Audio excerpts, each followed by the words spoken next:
Olá, pessoal, bom dia. Espero que vocês tenham ido bem de feriado.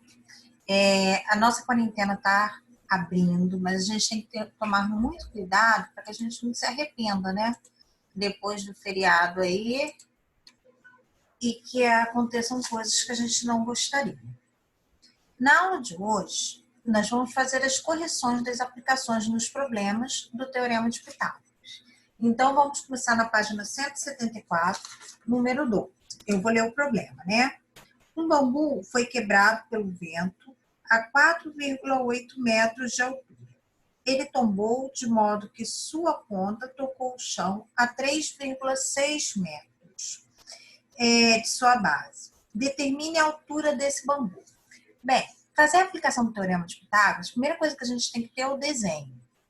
Todos os problemas que nós citamos na aula passada, eles já vêm com desenho. Mas quando não vem, eu preciso desenhar para que eu possa entender, que eu possa interpretar aonde entra Pitágoras nisso. Então, eu joguei aqui no gabarito, né, o desenho do bambu. Esse aqui é o rascunho, então meu bambu está assim. Ele fala o seguinte, quando eu tenho um desenho, quando eu tenho uma figura, uma aplicação, que tem toda uma modelagem, que tem toda uma historinha por trás, a primeira coisa que eu tenho que identificar para eu ter certeza que eu vou conseguir aplicar o Teorema de Pitágoras, é que a figura tem um ângulo de 90 graus, porque Pitágoras só pode ser aplicado no triângulo retângulo. Quando eu falo de altura, quando eu falo de poste, de árvore no chão, de parede, sempre o meu ângulo de 90 é o que sai, o encontro do que está perpendicular, do que está em pé com o chão. Tá? Embora a gente saiba que tem parede que é torta, a gente sabe que tem árvore que é meio inclinada, mas assim, a gente considera que o 90 graus está ali. Então, o 90 graus está aqui. Isso aqui é o bambuzinho quebrado. Ele quebrou aqui. Aí, identifiquei. Agora, eu vou aplicar os valores que foram dados. Isso também é muito importante. Se eu colocar o valor errado na figura, automaticamente eu também faço a conta todinha, achando que eu fiz certo e no final está errado. Então, eu apliquei o ângulo de 90 para poder identificar aonde está a hipotenusa. A hipotenusa está na frente do ângulo de 90. Agora eu vou botar os valores dados. Ele diz que a altura que o bambu foi quebrado, ou seja, ele estava em pé, aí quebrou aqui assim, é 4,8. Então, meu 4,8 está aqui. Depois ele diz que a ponta onde ele tombou a sua base, ou seja, onde ele está plantado, é 3,6. Então, 3,6 metros está aqui. Ele quer saber quanto que vale o bambu inteiro. Isso também é preciso ficar atento. Porque senão eu faço uma conta dessa, me desgasto, estou com a conta todinha prontinha e marco errado. A resposta errada sempre está lá para marcar. Quando é questão objetiva, ela sempre está lá para marcar. Então, ele não quer só esse valor. Uma dica legal para a gente não esquecer o que eu estou procurando é eu botar a primeira resposta. Qual é a conta final que eu tenho que fazer para obter a resposta? Então, ele quer aqui, ó, a altura do bambu. A altura do bambu consiste em quê? A altura do bambu, ele consiste na parte quebrada mais a parte fixa. Ou seja, a parte quebrada mais a parte fixa, a parte que ficou plantada. Então, eu chamei a parte quebrada de X, porque ele não me deu esse valor, então esse valor eu vou ter que achar. E a parte fixa, que foi a parte que continuou plantada, 4,8. Beleza, essa é a conta. O problema é que eu ainda não sei quem é X, então eu vou calcular. Por isso que eu tenho 3,6, para ajudar a calcular. Aí, agora que eu já entendi o problema, fica muito tranquilo. Vou aplicar na fórmula de Pitágoras, A ao quadrado igual a B ao quadrado, vai ser ao quadrado. Meu A é minha hipotenusa, que eu chamei de X. 4,8 e 3,6, tanto faz, botei ao quadrado, é só jogar na calculadora, eu posso fazer na calculadora 4,8 vezes 4,8, 23,04. Mesma coisa com 3,6, 12,96. Observem que eu saí de decimal, somei e caí no inteiro, virou 36. Aí é fácil. A raiz vai para o outro lado, raiz de 36 é 6. Mesmo que tenha o 6 para marcar, essa não é a minha resposta. Ele não pediu a parte quebrada. Ele podia ter pedido a parte quebrada, mas não, ele quer saber a altura inicial do bambu, o bambu inteiro. Então, eu tenho que somar. Aí eu retomei aqui embaixo, ó. Finalizando o problema, eu tenho a altura do bambu, é x mais 4,8. Então, basta somar o 6. 6 mais 4,8 igual a 10,8. Agora, dando continuidade, vamos para a página 2. Vamos para o exercício número 14, da página 175. Novamente, ele também deu a figura. Ele fala o seguinte: a figura abaixo representa a estrutura de madeira de telhado de uma residência. Aquele telhado de 2 árvores, cai aqui, cai aqui. Isso aqui é o que eles chamam, esqueci o nome, é a viga, né? Mas eles não chamam de viga, não. Que sustenta, e aí eu tenho as partes, as madeirinhas de apoio do telhado. A base, ou seja, o vão que vai ser coberto, ele tem 7,2. E ele quer saber quantos metros de madeira eu gasto para cobrir fazer todo esse madeiramento aqui do telhado. Observe que o 7,2 é a extensão, é como se fosse a laje, ou então a parte vão da casa das paredes que eu preciso cobrir. Essa peça aqui não é madeira, tá? É onde a madeira vai se apoiar.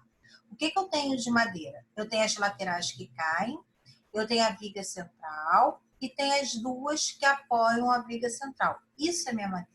Eu preciso saber as medidas de todas essas partes para conseguir fazer. O que acontece? Ele me deu algumas medidas. Ó. Essa daqui, a viga central, eu tenho, que é 1 mais meio, então é 1,5.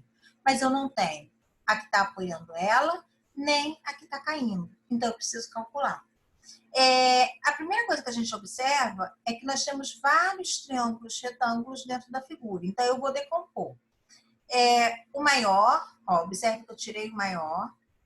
Então, se ele está no meio, 7,2, metade é 3,6. Aqui eu juntei 1 e o meio, então deu 1,5.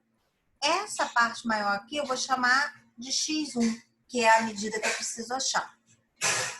Mesma coisa eu estou fazendo no triângulo pequeno. Observe que ele já botou aqui que é 1,2. Aqui eu tenho meio, ó, trouxe para cá. E essa medida aqui de caída, que é o que eu preciso achar, eu chamei de x curvo. Agora é só aplicar petágoras. No triângulo maior, eu tenho a ao quadrado igual a b ao quadrado mais c. O a é o que eu quero achar, a minha hipotenusa, o x1.